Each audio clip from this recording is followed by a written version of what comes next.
Congressman Jim Banks, a naval officer and from the great state of Indiana. Congressman Banks, you ran the Republican study group. You kind of laid out what the agenda should be. You were in back at really a lot of the intellectual work, heavy lifting for the commitment to America. You talked about a joint select committee that was going to be on China. Walk us through it looks like we're going to be now, 223 to 212, 225. It's 11 to 15 seat, maybe even more, depending on how things break. And people are all over the country, from Connecticut to Alaska to Washington to Colorado, Oregon, Nevada, Arizona, California, fighting for these seats because they're all a bunch of them on knife's edge. First off, can you give us an assessment where you think we stand on that, and then walk us through the framework of what the agenda is going to be, both to stop the madness that's coming in the lame duck and then to go forward as we take charge in 2023, sir? Yeah, thank you, Steve. Thanks for having me. Obviously, Tuesday night was not the outcome that many of us had hoped. It's not going to be as large of a majority, but it will be a Republican majority. And that's the bottom line. The voters are giving us an opportunity to lead. Steve, I happen to believe that the election outcome would have been a much larger, but voters, while they don't want Democrats, radical Democrats in control, they're still skeptical of Republicans, because the last time that Republicans had the majority, we let the voters down. So we have an opportunity over the next 2 years, if we do what we say we're going to do and hold the Biden administration accountable and pass the agenda, the framework that we put forth and called our commitment to America, if we keep our commitments, then I believe that majority will grow even larger in 2024, and we'll win back the White House as well. We have a lot of work to do in the lame duck, a big fight over spending to make sure that the radical Democrats don't advance all of their causes that they know they won't be able to when we get the majority. So we have to fight hard in the lame duck. But on day one of the Republican majority, January 3rd, we have to roll up our sleeves, do what we say we're going to do, keep our commitments, advance the populist, pro-American first agenda that we promised the American people. And I intend to be on the front lines of making sure that happens. So let's break this down for a second. What in your mind, this covenant or commitment, that what did the American people entrust you with? And even if it's an 11, 12, 15 seat majority, it's bigger than the majority that Nancy Pelosi has run this thing with. And people got to connect 2020 to 2022, because you picked up 15 seats then. So and folks got to remember, in the Newt Gingrich revolution in 94 and the Tea Party revolution in 2010, that came off a 174 seat basis. So when you're picking up 50 seats or 60 seats, it came off lower. We clearly had in the gun sights 30 to 50 seats that were there. Hey, it didn't happen. These were very close. A lot of it broke the other way, but some broke our way, including the ones we're trying to close now. But as you see it, what mandate do you think the American people actually gave you? Well, first of all, we have to secure the border. We have to use the leverage that we have with the majority, no matter how big the size of the majority, to secure the border, immigration policies that put American workers first, foreign policy that puts America first in its interest. We have to make America energy independent again, and the first priority, H.R. 1 of the Republican majority, will be a bill to do just that, energy independence. We have to pass balanced budgets and address inflation by being fiscally responsible. These are all things that we can do with a Republican majority, no matter the size, because there's broad Republican unity on our side to advance that type of America First agenda that for 4 years made America strong, and for the last 2 years we've seen the opposite. So we have a mandate to do that with a Republican majority.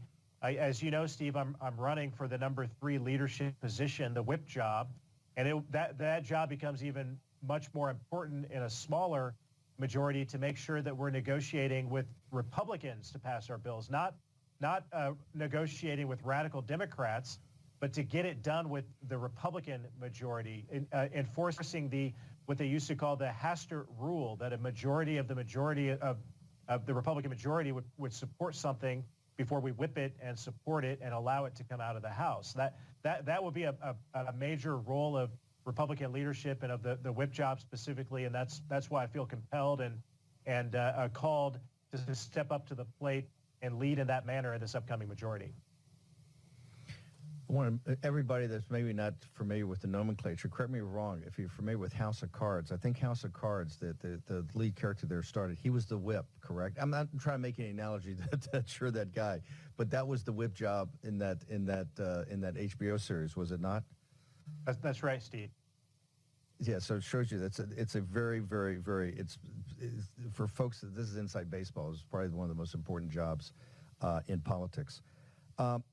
What you just laid out, right, is very coherent. The agenda, it ties directly into your commitment to America. It would tie into what we've talked about on the show all the time, and the audience supports the guys that went out and rang doorbells and gave money and work call centers and all that.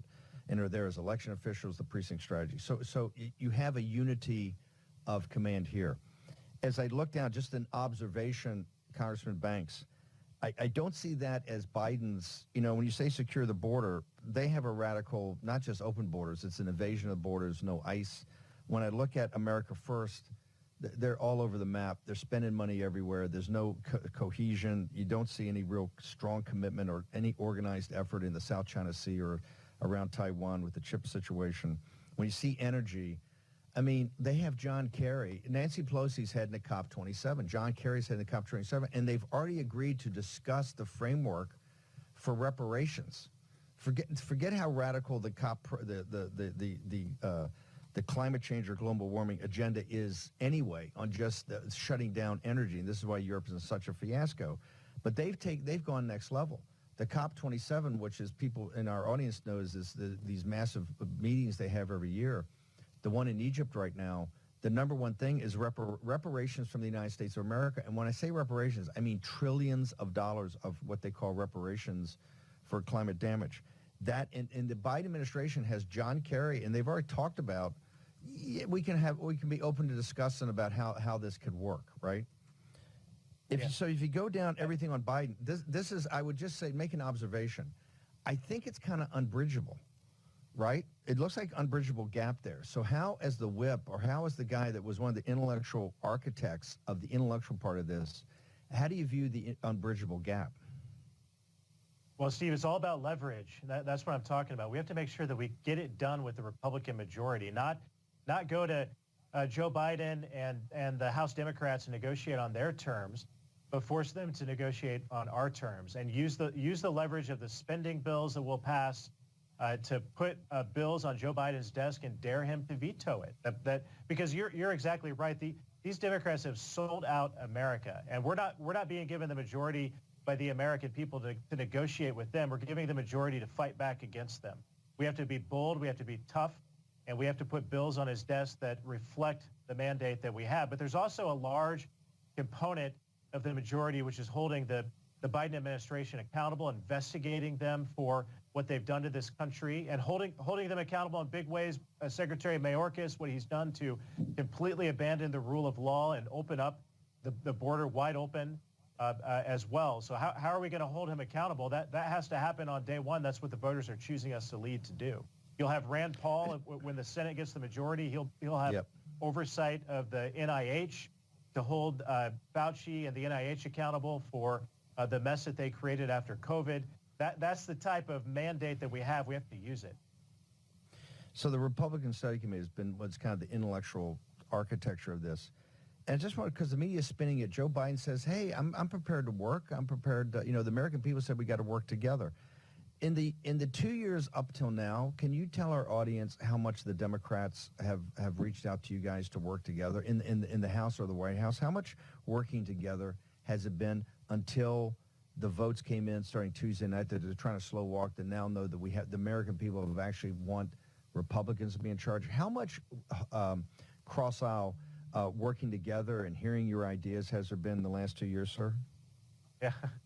Steve, not one time has Joe Biden or Nancy Pelosi reached out to me, the leader of the largest caucus in Congress, to work on anything, especially on issues that solve the challenges that America faces the most with inflation and energy cost and the border, the drug crisis, spending. Nancy Pelosi and Joe Biden haven't done that a single time over the last couple of years. So how can we take their word that they would want to do that over the next 2 years? But that's not what Republicans are being given a majority to do. We're giving a majority to fight back against their radical agenda, and we can't back off of that. We can't betray the voters who gave us this historic opportunity to be in the majority by negotiating with the radicals that have put the country in the place that it is today. I'm not going to let it happen.